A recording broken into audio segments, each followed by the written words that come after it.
I call this meeting of the Gloucester Community Preservation Committee to order at 6:02 PM on Monday, September 22nd, 2025.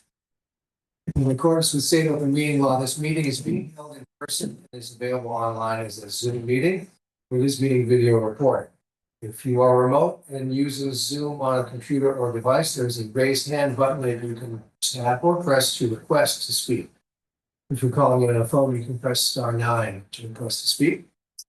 Committee members in attendance tonight include Jennifer Lee Levitz, Bill Cuff, Carrie McKenna, Bob Whitmarsh, Kate Parsons, Sean Henry is with us remote via Zoom, and myself, Matt Lundberg.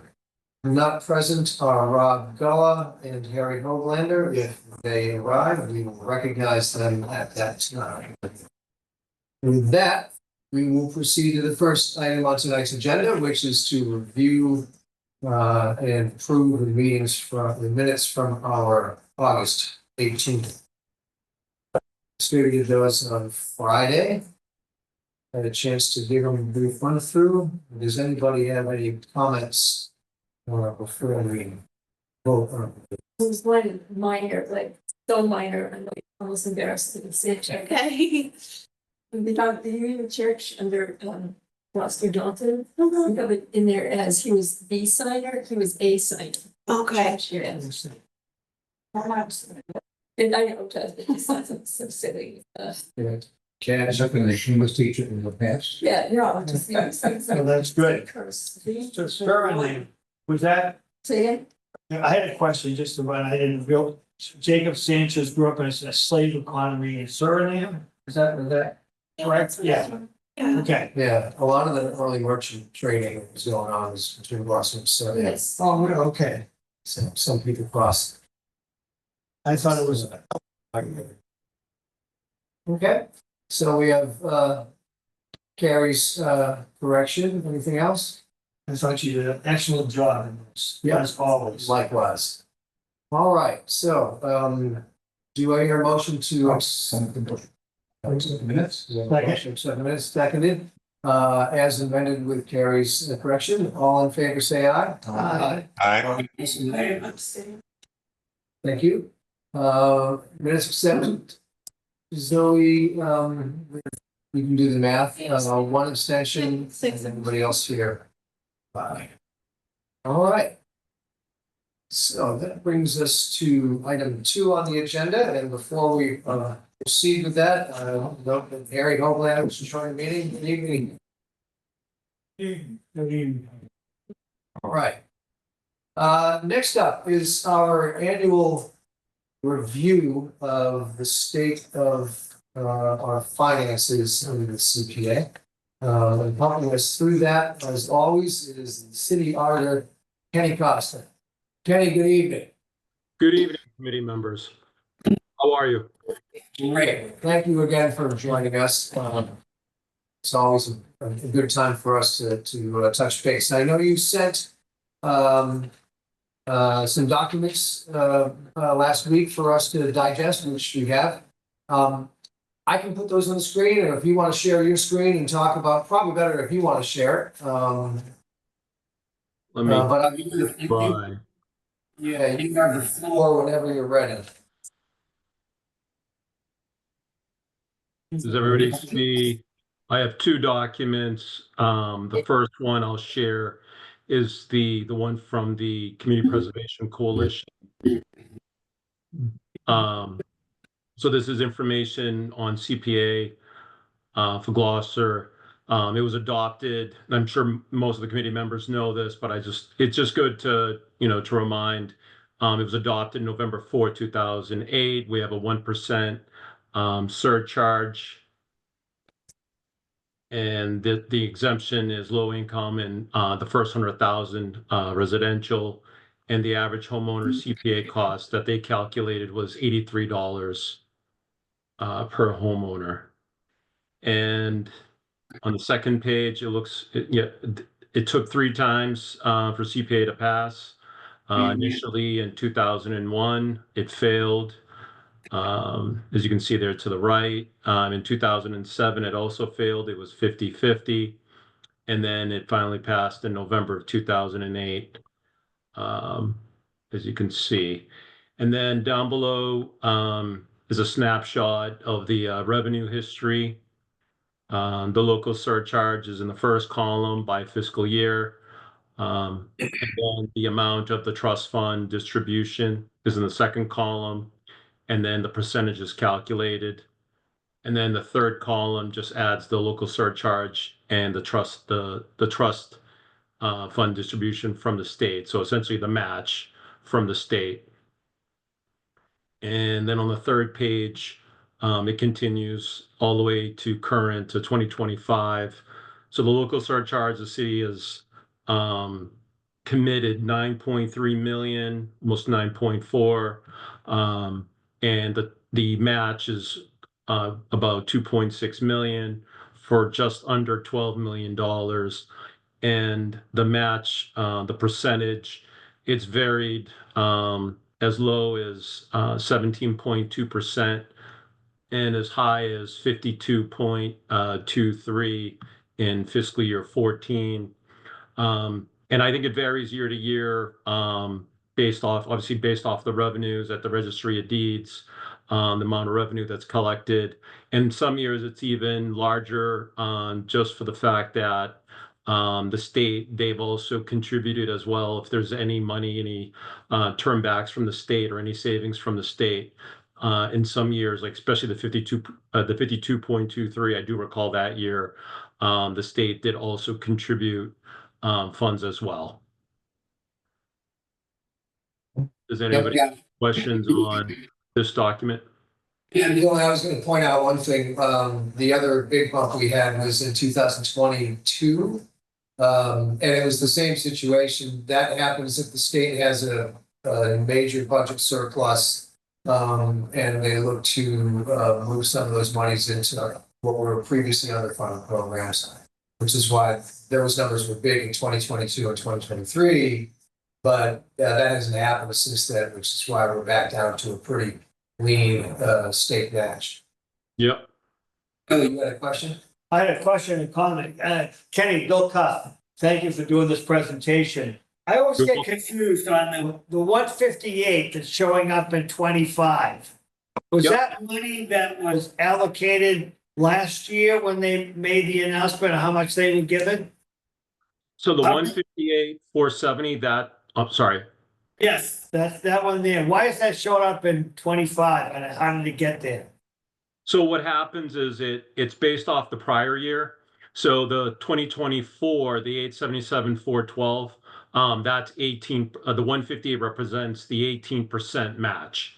So it's always trailing a year. So if you look back in the first year, 2010, the first initial year, that we collected. So the 436, 294, the match was 27%. So we collect the match in the following year.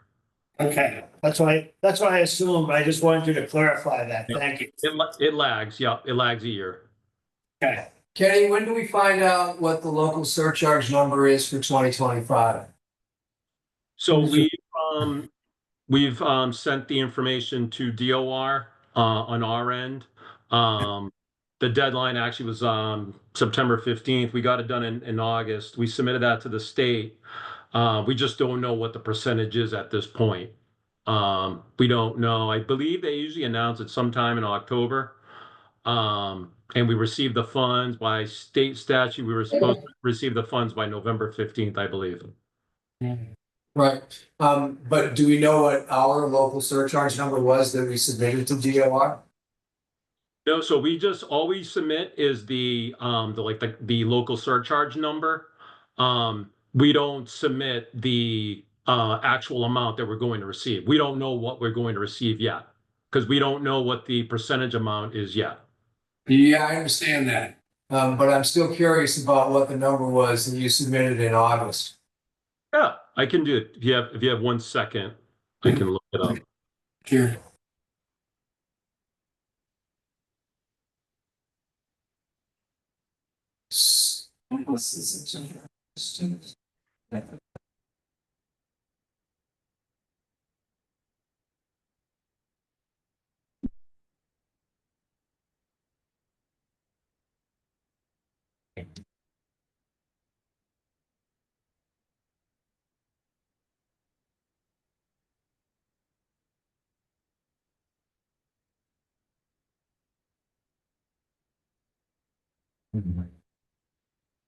So the amount was 914,576.37 was the amount that we submitted to the state. So for 2025, that's the number you'll see populated in 25. And again, we don't know what the percentage is going to be. Right. Great, thanks. Yep. I think we got that. Any other questions before Kenny moves along? All right. Fire away, Kenny. Okay. I have to move things around a little bit here. Can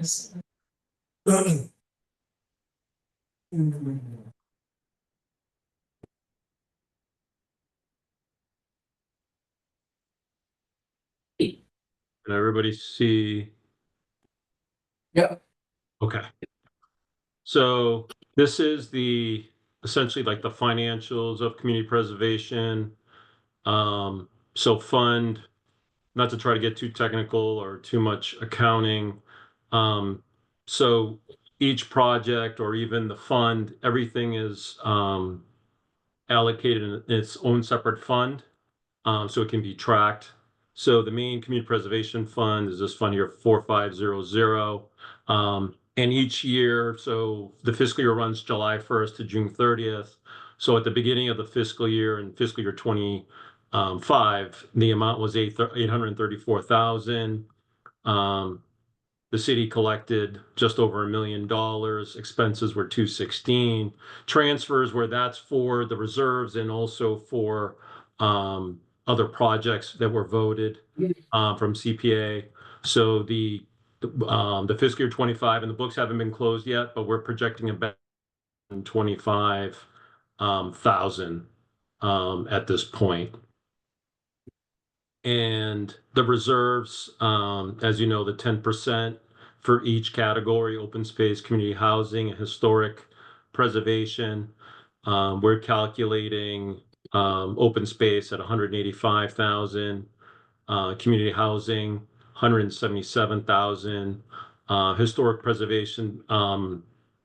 As you know, the City Hall debt service has been satisfying the requirement of the 10%. Fiscal year 25 was the last year that the debt service was due. So we'll start seeing a reserve. This amount will start growing in fiscal year 26. So we'll have to satisfy the 10% fiscal year 26 and going forward with that 10%. So right now we're projecting just over $1 million between the community preservation fund and the reserves at this time. And again, this is just a projection. This is not final at this point. But and understood that it's not final, but if I was looking at my notes from the last couple of years, that number, that 1.088, 089 million, that's the projected fund balance that we have to work with to consider our 2025 recommendations and any surplus that we leave behind beyond that, right? Correct. Yep. And something we've always talked about in the past is perhaps if there's any projects that do come up, like any off-cycle projects, also to have that consideration as well during the fiscal year as well. Can you explain a little bit about the projected fund balances for open space and community housing? I thought those numbers were going to be smaller. Actually, it's not critical what I thought.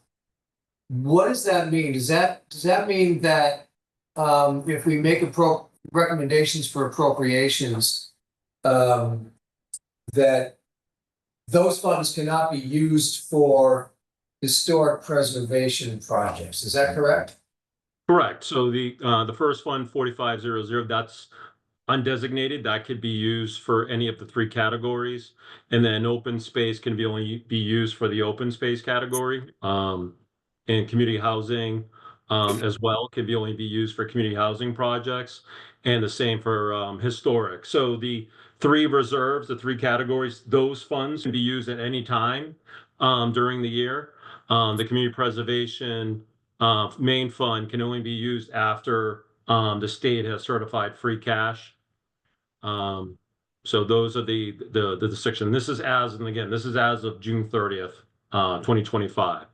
So you have the first fund, which is the undesignated, which could be used for any of the three categories. And then each reserve is for its own category, open space, community housing, and historic preservation. Okay, so that clarifies my question. When we presented to the city council last spring, part of our recommendation was that the balance remaining in these funds after recommendations were gonna be lower amounts for open space and community housing. And I'm not sure how we got to having that much money in those two accounts. But it does tie our hands a little bit because we're not just limited by the 10% rule. That would limit us to about $100,000 per category. This actually says that, actually, that's not quite the right way to say it. If we wanted to fund a lot of historic preservation off of that $1 million, we're limited. We can't fund more than $725,000 of historic preservation, right? Correct. So the thing is, with the reserves, you had 230,000 roll forward and 130 for community housing. So for each respective category, those two categories. So if you recall, so you have the 10% that needs to be reserved, and then you also did vote. Essentially, that was almost a wash, between between the two. So that's why between the two balances. So you got to remember each year is always that 10% reserve. So, and you're also voting as well in the spring. Okay. I have an ongoing question, but I'll take it offline and ask you later this week. It's more mechanical stuff on that. Yep. Anybody else questions, or are you going to go down to the bottom part of this now? Yep. So the next section is just the budget. So we had a budget of 940,000, and essentially those are for like the annual, almost like operating type of expenses. So we had the debt service, historic preservation, the $200,625 and 13-cent payment. That was for City Hall. That's the very last payment. And then we also had admin expenses too, of $16,142.95. So those were the admin expenses in fiscal year 25. Right. So, and then the bottom section here, like essentially page 2, these are the community preservation projects. And so the beginning balance, any expenses, if they were new projects or appropriations, they would be added. So it's beginning balance, it's just the leftover from the prior year. Typically, then you would have expenses, any expenses for each project during the year. And then transfers, you could have transfers going in, which means it's a vote from the city council, it's appropriation from either the reserve or the undesignated balance from community preservation that's transferred into these projects. And then you could also have closeouts, because if you recall, we had a few closeouts. The committee voted a few closeouts in fiscal year 25. So then that would be a decrease. So for example, I believe you had two here, the Mount Pleasant Cemetery restoration of $2,000 and the Sargent House Museum Preservation Project, $800. That's why there's a negative there to close out the amount. And this just went back to its original funding source, whether either a reserve or undesignated. And then the last column is the fund balance. But if any of these projects are complete, like for example, this one, Ocean Alliance, so it looks like building engineering. So there's like $3,336.19. If this project is complete, the committee can review that and vote on that. And then this would go back to its original funding source. Again, I'm just using that as an example. I'm not 100% sure where the project stands at this point, but I'm just doing, that's just for example purposes. All right. That's it. Committee, questions for Kenny? I do have a question on this one, Kenny. Again, Bill Cuff. Yep. I'm looking at the Affordable Housing Trust. We transferred 100,000 over to them. Why is the fund balance, it's the next one, two down, Ken? 2 down. Come on, Yep. yeah, two down, keep going, keep going. Gloucester Affordable Housing Trust, Line 47. line 47. 47. Yep. And go across. Yep. So, we transferred 100,000 to them, but it still shows a fund balance of 100. Yep. Why is that still showing 100? I think I that, can answer the question. I think that payment did go out, but it was after June. I believe it was in July or August of this fiscal year. Yeah, Okay. actually, timing. Kenny, I think the answer is that's a 2025 project. So there was no beginning balance. All the 2025 projects had 0 beginning balance, and then they got transferred after city council approved these back in April. Oh, okay, I see the rest of the 2025s are down below. I see. That makes sense, okay. Thank Right. you. So, yeah, so this would be transferred in. I do recall there was some affordable housing trust payments that did go out. And I know that was right around the end of the fiscal year. So again, this is a snapshot as of June 30th. So there could be some payments that did go out. I do recall there was some affordable housing payments that did go out right around at the end of the fiscal year. So it could be timing. Kenny, just for your reference, sometime between now and the end of the year, we'll go through these with Zoe's help, and confirm which projects are actually closed out, which ones have balances that we need to rescind. And we'll vote on doing that. We probably won't get to that until our November meeting, but we'll definitely get to it before the end of the year. Okay. Yeah, that's fine. I mean, again, it's the committee, there's a lot of projects, ongoing now. So I mean, it could take some time to go through them. So, but yeah, just let me know when you've reviewed them and if there's any projects that the funds need to be returned. Thanks. So just to be clear, all of these projects in this section, from your perspective, are quote unquote active projects that have funds that need to be managed, correct? Correct. Yep. To be reviewed. Yeah. Gotcha. Thank you. So it's a whole land here. I'm looking at the paper product that I have, and maybe you can scroll down to it, but if I understand this correctly now, let's just go to line 5723, which is the SFP Playground Rehab Project. It's 50 grand. And the 50 grand was transferred or wasn't transferred, or is it the balance is 50,000 in there? Correct. There's 50,000 that's still available. So the 50,000, this looks like it was a project from 23, and 50,000 is still available. They haven't used it then. Right. Correct. And again, they may have if again, this is as of June 30th. So this is not balances as of like real time, as of like right now.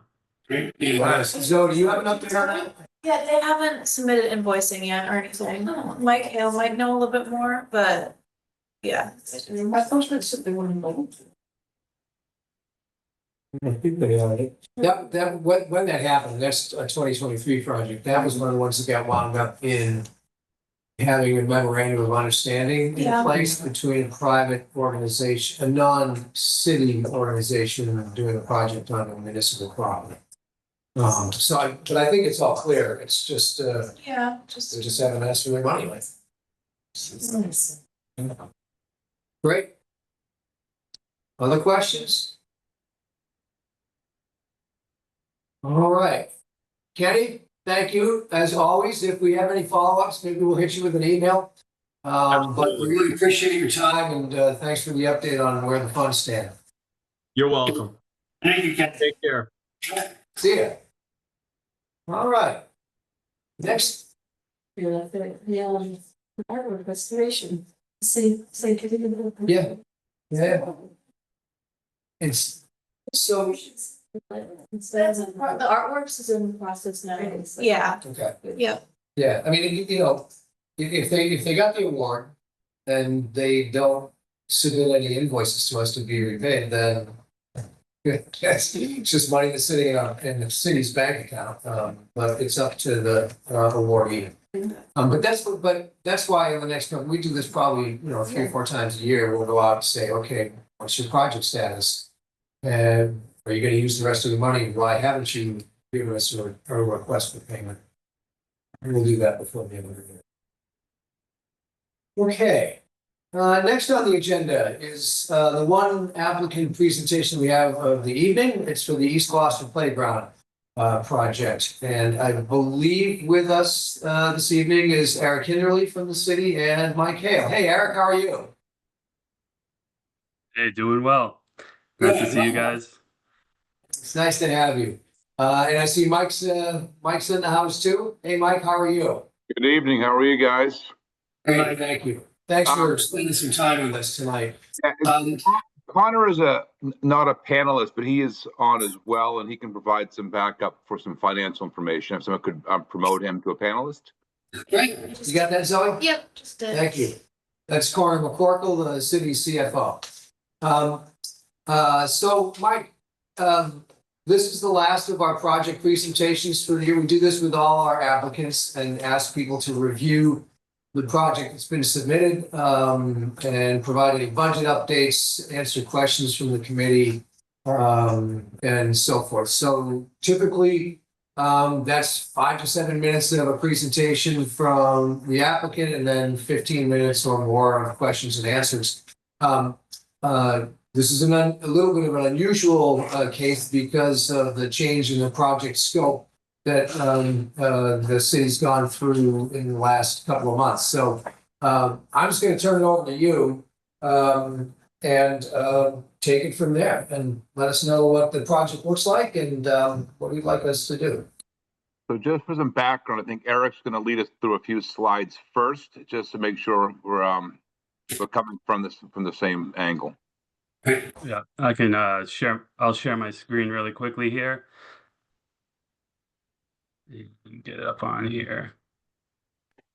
So yeah, thank you everybody. I'm Eric Hinderly. I work in the planning department, which is housed in the community development department of the city, and Mike, director of public works, kind of tasked with our public open spaces, beaches, playgrounds, parks, public ways, interim trash collection, what have you.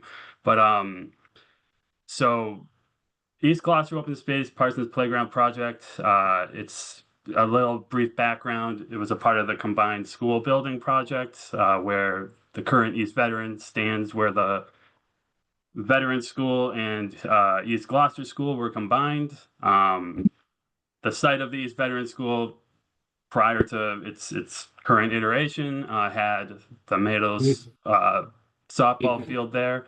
That's the Article 97 land that was transferred kind of over the East Gloucester School footprint that is now demolished. So that's what we're looking at here. The Article 97 legislation requires it to be parks and open space uses. So I can click here. This is the current site, and it's within a full, the full site is 3 acres. If I can, 1 second, I'm just going to go back.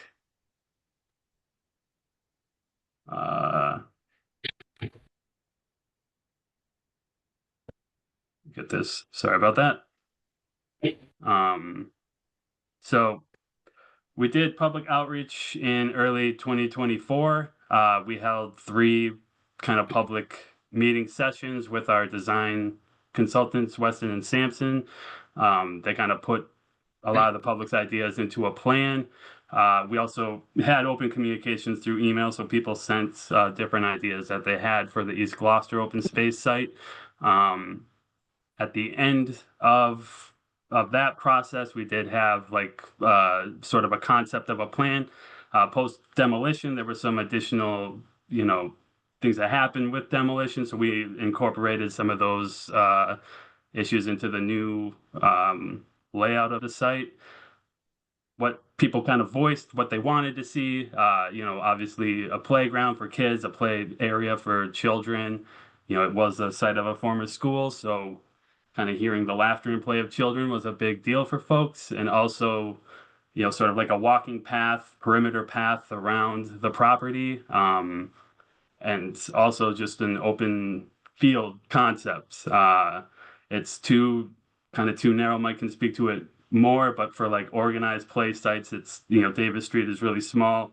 It fits if you're doing school buses like twice a day, but like having an really active recreational site could pose a lot of problems. So we're kind of looking more at like just an open field play area for people, and that's what we heard from the public. So, that perimeter walkway, open fields, and playground structures, they sort of remain in this plan, and there's some minor changes to the layout. And I guess I'll kick it off to Mike here. Thanks, Eric. Yeah, if you could just leave, this is the most current schematic. And again, we're still in design development, so nothing is completely etched in stone. We're not to the point right yet. We're ready to go to 100% construction drawings. So taking into consideration kind of the isolated kind of sense of isolation of this neighborhood. It doesn't really warrant jamming too much into it. So we listened to some neighbors' concerns about the use of this, and they wanted play structures there. They wanted an open field for children to do what they wanted to do. So we basically took the visioning plan, and the footprint didn't change. Some very minor parking modifications. There was interest in maintaining some of the existing trees that were on the site. We saw no reason to just cut them down just to plant new ones. There certainly are new trees planned for this design, but if you just kind of go clockwise from the front corner, top right corner. We did a site walk a few weeks back. Not everyone was there, but you can kind of see adjacent to the existing play structures, a relatively large area of open space that will remain.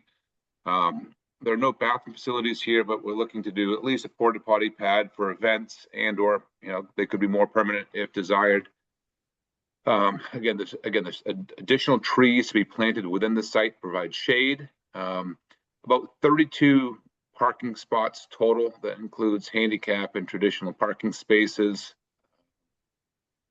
There's a handicap accessible walkway from the crosswalk to enter into the park.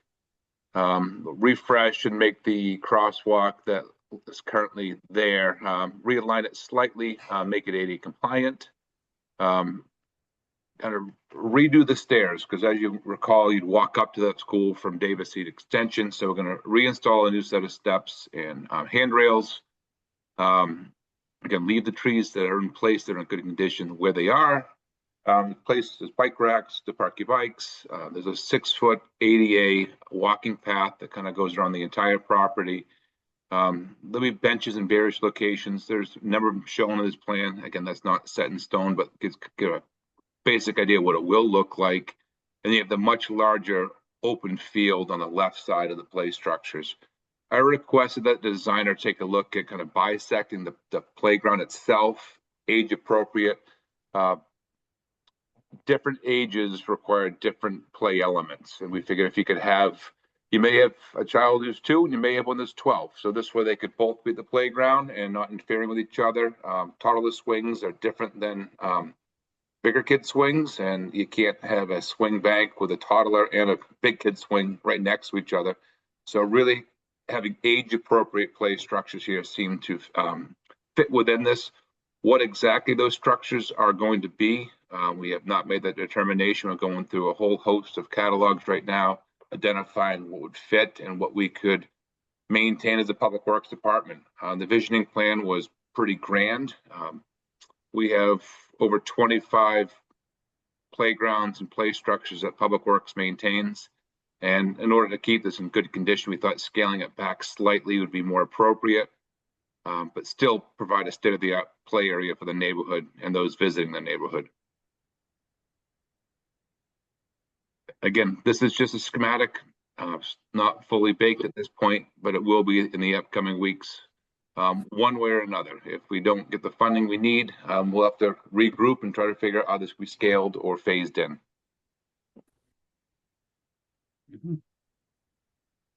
Right. Good, thank you, guys. What can you tell us about project timing and project budget? Is it too early to answer those questions?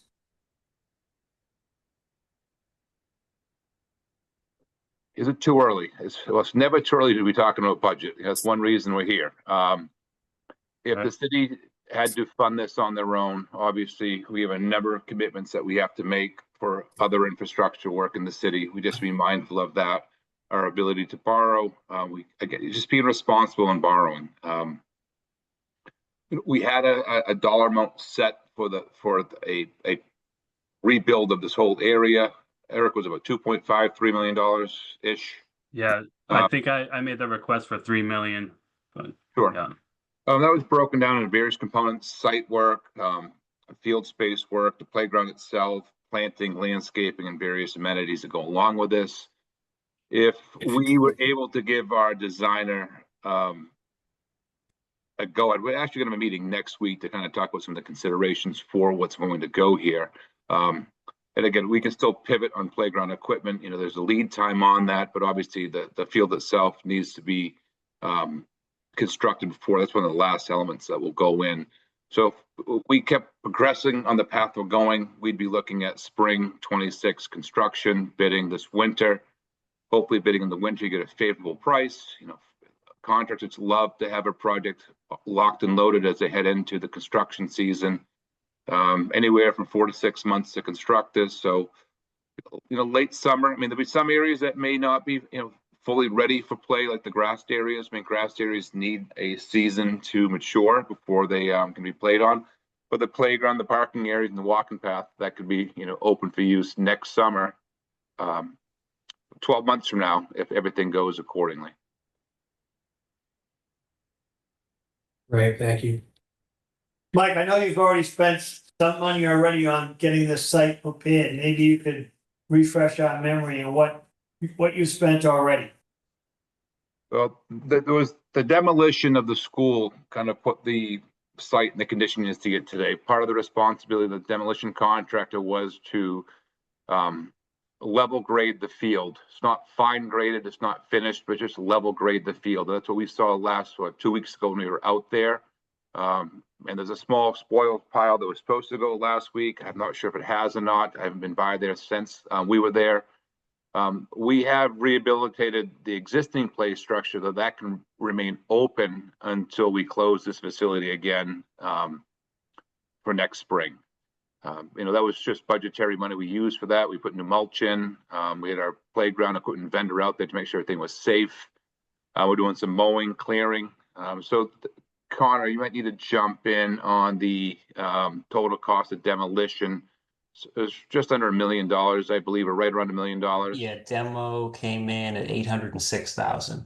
Right, and there was some additional change orders after that, but you know, just under $1 million for that in total.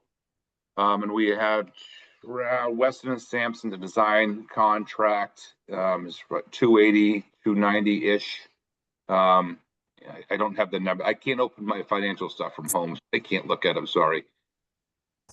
So that's okay. I just want a ballpark figure on that. So we have committed that money to Weston and Sampson for the design effort. So that goes right through construction administration as well. So that's all in, from design development to biddable documents to actually bidding it and overseeing the construction.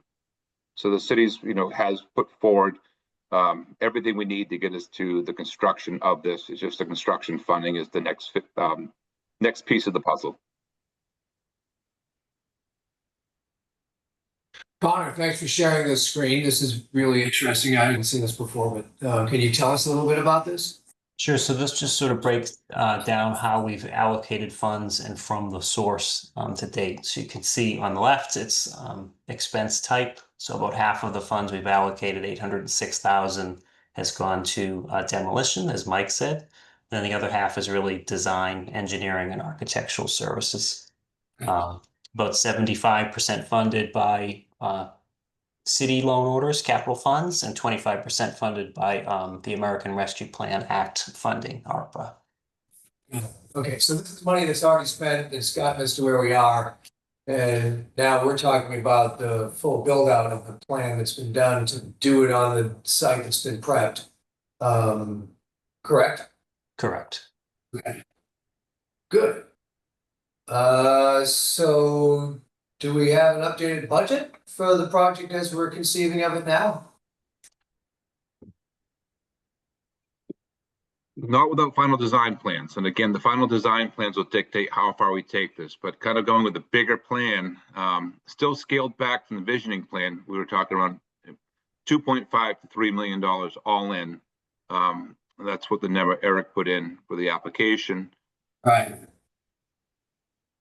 So that 3 million that he put in the application was the all-encompassing plan that you had designed before, which was really a vision of the site.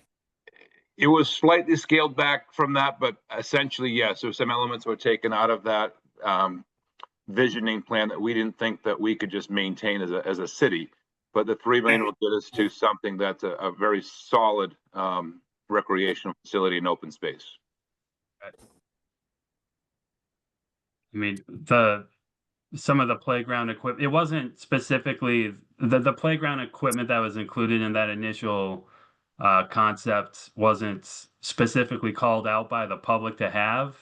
It was really, you know, there's some very like, I don't know, everything that could be type of playground stuff. And I think the cost that came in from even looking at some of it was just like really, really high. So, you know, we'll still have the playgrounds, a playground area, you know, and also having it separated by ages is a big, you know, a big bonus to that too. Right. Thanks. Yeah, I mean, the more moving parts to a playground, the more broken parts you have to a playground. We spend a fair amount maintaining some of the more elaborate equipment in the city. The playgrounds we have much smaller scale playgrounds that they last and they meet the need. This is somewhere in the middle. We're kind of going with some more modern equipment prospectively, but it's not going to be, you know, something that's a little bit outside what you'd envision to be at a playground like this. You know, the designer kind of got carried away a little bit. You know, they love fancy designs. I can't afford fancy designs to maintain, so we want something that's robust and something that's going to last a long time. Thanks. So no question. Please. Jennifer Lee Levitz. There are no bathrooms. That is I'll show you again. We do have like a porta potty pad. We still have to, you know, Mike can speak to this a little bit more, but it's, that element is included. And if I'm not mistaken, Eric, that was spec'd as portable toilets in your original plan as well. Yes. Aren't those relatively expensive to maintain? They are not. They are not. They are They're not. also horrible, but other than that, I just, I know it's a problem. I know it's not an easy, there is no easy solution, but people need to go to the bathroom. It's very challenging. I spend a little time at Burnham's Field and there are restroom facilities there, but they are never open. And look, have you tried to solve this problem? To solve this problem requires funding. To keep a bathroom open like that, $60,000 to $75,000 a year. Yeah. I don't have $60,000 to $75,000 to throw at another bathroom. Okay, but what if you did have that money? I mean, that's an important element for a lot of people, actually. Maybe the bathroom is more important than some of other elements that are paid more attention to. So, Yeah, I don't think Mike would disagree with you on that, but he okay, doesn't have the money, he doesn't have the money. And he's gotta get the money from city councilors or the mayor or somebody else who prioritizes that, right, Mike? And it's reoccurring. It's every year, Yeah. not a one-time expense. That's a reoccurring operational expense that I wish the budgetary issues weren't a concern, but they are. And that's one reason Burnham's not open. The other issue is I don't have staff to sit there and watch it. Every time it is open, it's vandalized. I do understand that. So is it possible to make a design with some elements that are in there with a note subject to funding? Could we see what a bathroom would be like there?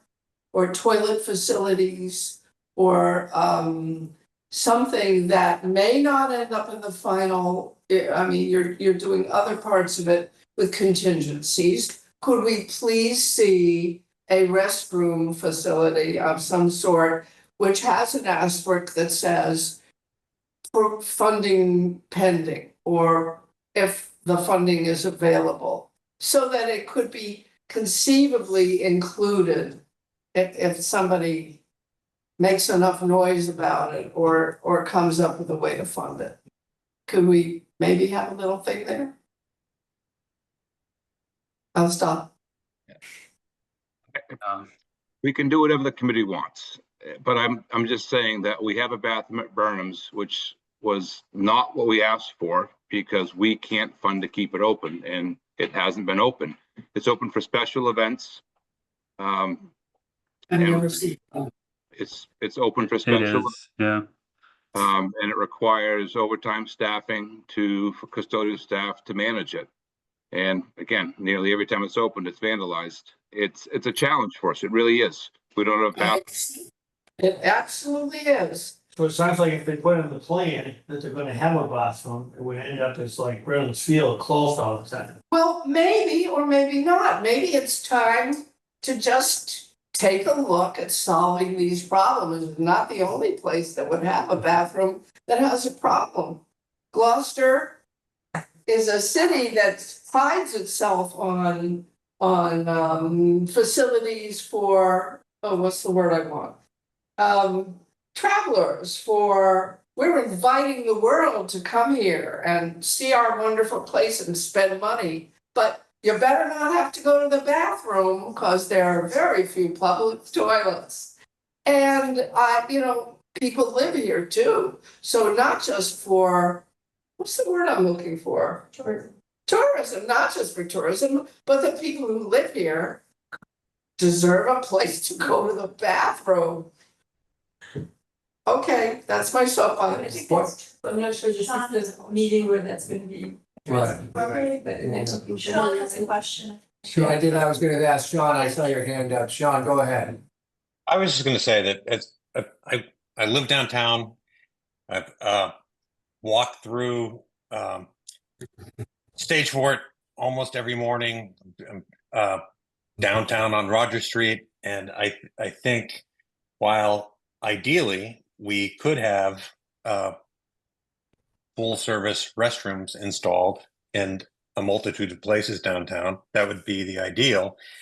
But I think a great stopgap is the porta potty alternative, which I think to Mike's point, much cheaper to maintain, and actually at the end of the day answers the needs pretty much just as well under a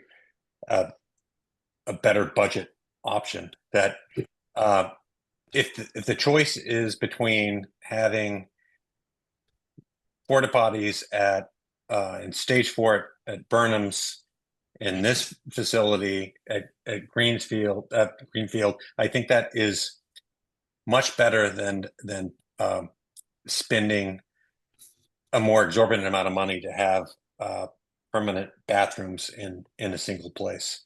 And I think we have to recognize that the city does have budgetary constraints, and that a porta potty, again, while not ideal, does serve the same purpose as a permanent bathroom for somebody who needs it. That is not untrue, and what I heard for special occasions, the porta potties would be for special occasions. No, the porta potties are, at least to my understanding, they're well, actually, in my experience, the porta potties, let's say at Stage Park, are there pretty much year round and are accessible year round, even when there's not staffing at the guest center that is in the park. And so again, it seems to me, based on my experience of just being downtown, having the porta potties available for a more year-round period is much more accommodating for visitors than is having a short-staffed permanent restroom facility. And I think long-term servicing of park users at any of our parks, we're better served by having more porta potties than a few or more limited amount of actual restrooms that aren't open because of staffing and budget concerns. Sure. I'm gonna ask that we just put a cap on the bathroom discussion, because we've got other things to say before we let Mike and Connor and Eric Of go. course. You could have said put a lid on it. It was right there. Well,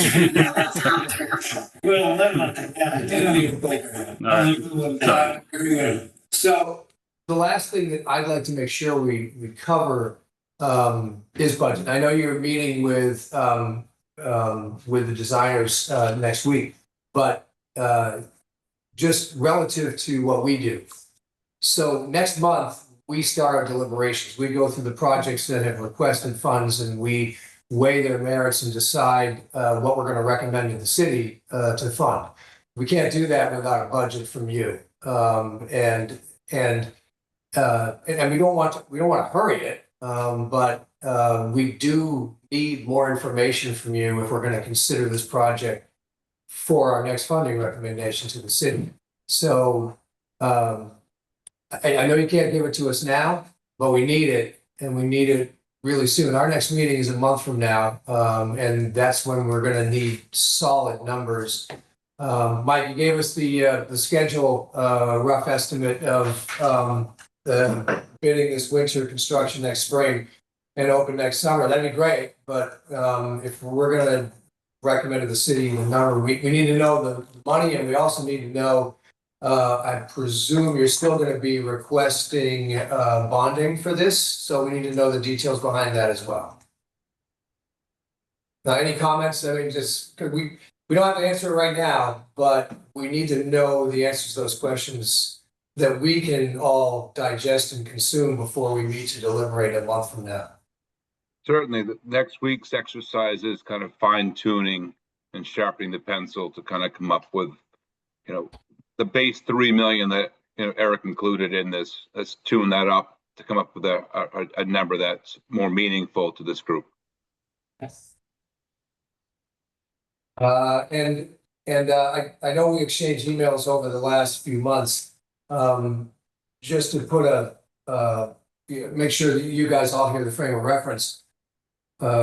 We have roughly $1 million to allocate every year. And that can be divided between 3 different kinds of projects: housing, historic preservation, and open space and recreation. In your original proposal, that this one project was going to take $300,000 a year for 10 years, which means we didn't have much money left for other recreation projects. And we do get a number every year. I shouldn't say that. We sometimes don't get any, but we usually have 2 or 3 each year, which is one of the reasons why we were happy to see that you were coming back with an adjusted proposal that will, I hope, call for less money from the CPA every year.